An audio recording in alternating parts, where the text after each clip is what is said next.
Hello and welcome to our study of the Bible, chapter by chapter.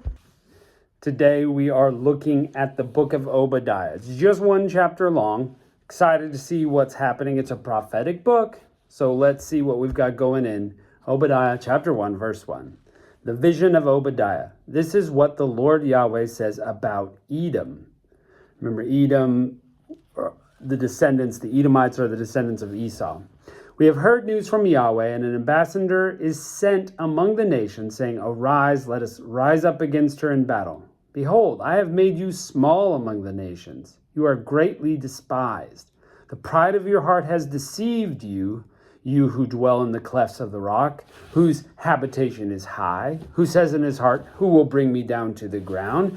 Though you mount on high as the eagle, and though your nest is set among the stars, I will bring you down from there, says Yahweh. If thieves come to you, if robbers by night, oh, what disaster awaits you. Wouldn't they only steal until they had enough? If grape pickers came to you, wouldn't they leave some gleaning grapes? How Esau will be ransacked, how his hidden treasures are sought out. All the men of your alliance have brought you on your way, even to the border. The men who were at peace with you have deceived you and prevailed against you. Friends who eat your bread lay a snare under you. There is no understanding in him. So far we're seeing that Edom, Esau's descendants, have been prideful. They've got these maybe high fortresses in the hills, and they're thinking, we're so great and mighty. Who's going to come up here and be able to defeat us? Nobody. But God says, though your nest was in the stars like an eagle, I will bring you down. And when God says he's going to do something, he does it. So, if thieves came to you, they'll take what they want. And so that's how it's going to be for you, Esau. You will be ransacked, and you're going to be betrayed also. So this is part of the prophecy, right? That they're going to be betrayed by people in the alliance with them. So they're going to gain their trust and sweep in and take what they want. Verse 8, Won't I, in that day, says Yahweh, destroy the wise men out of Edom and understanding out of the mount of Esau? Your mighty men, Teman, will be destroyed to the end that everyone may be cut off from the mountain of Esau by slaughter. It's not going to go well for you. You're going to be destroyed. For the violence done to your brother Jacob, shame will cover you, and you will be cut off forever. So God is calling on the history here. Jacob and Esau were brothers. The Israelites and the Edomites are kind of related as nations, right, through lineage. And it's saying that Esau was gloating over what happened to Jacob. And so they're getting judged for it. So there's a little thing. Don't gloat over someone's downfall, because judgment easily comes to us as well. Verse 11, In the day that you stood on the other side, in the day the strangers carried away his substance, and foreigners entered into his gates and cast lots for Jerusalem, even you were like one of them. So you were excited. You wanted to get in on it. You were trying to take stuff from Israel. But don't look down on your brother in the day of his disaster, and don't rejoice over the children of Judah in the day of their destruction. Don't speak proudly in the day of distress. So show some humility, right?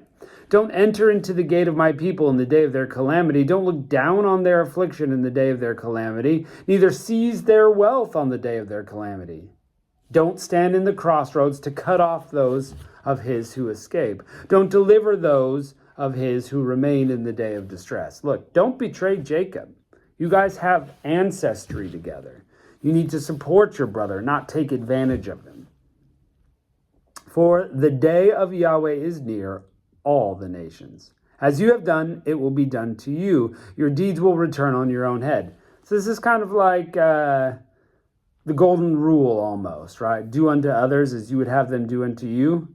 Well, Edom is doing things to Jacob and wanting things to happen to Jacob, and God is going to turn those back on their own head. For as you have drunk on my holy mountain, so all the nations will drink continually. Yes, they will drink, swallow down, and will be as though they had not been. They're going to drink God's wrath. But in Mount Zion there will be those who escape, and it will be holy. The house of Jacob will possess their possessions. The house of Jacob will be a fire. The house of Joseph a flame. The house of Esau for stubble. So you've got this sort of back and forth picture. You got one side, Jacob's going to be holy. They're going to possess things. They're going to be like a fire. You, Esau, will lose things, and you will be like the stubble that's burned of the chaff. They would just burn the chaff and to stubble. And that's what Esau is going to be like. Jacob will get the wheat. Esau will be burnt stubble. They will burn among them and devour them. There will not be any remaining of the house of Esau. Jacob escapes. Esau is completely destroyed. Indeed, Yahweh has spoken. Verse 19, those of the south will possess the mountain of Esau, and those of the lowland, the Philistines. They will possess the field of Ephraim and the field of Samaria. Benjamin will possess Gilead. The captives of his army of the children of Israel who are among the Canaanites will possess even to Zarephath. And the captives of Jerusalem who are in Shephard will possess the cities of the Negev.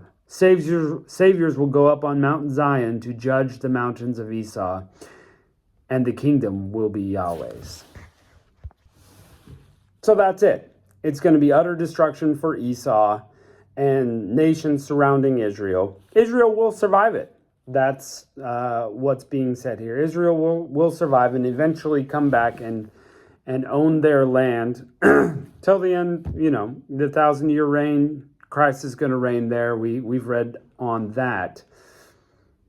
But Esau is going to be taken over by different nations because they're gloating, they're proud, and they're taking advantage of their brother in his time of distress. So, interesting. I like that this is a message for a nation outside of Israel. It shows us that God has a heart for those outside of the chosen nation. He really has a heart for everybody. And by chosen, it just means that he chose to make his story known through Israel. It doesn't mean he didn't love anybody. It doesn't mean he wasn't trying to reach out to all nations. And this is kind of proof of that God is working in other places. Unfortunately, this is kind of the doom time, the judgment time. But it is a message for us too. When we think about it, when we see someone have a hard time, fall, fail, be disciplined, we should not be gloating over them. We should be humble.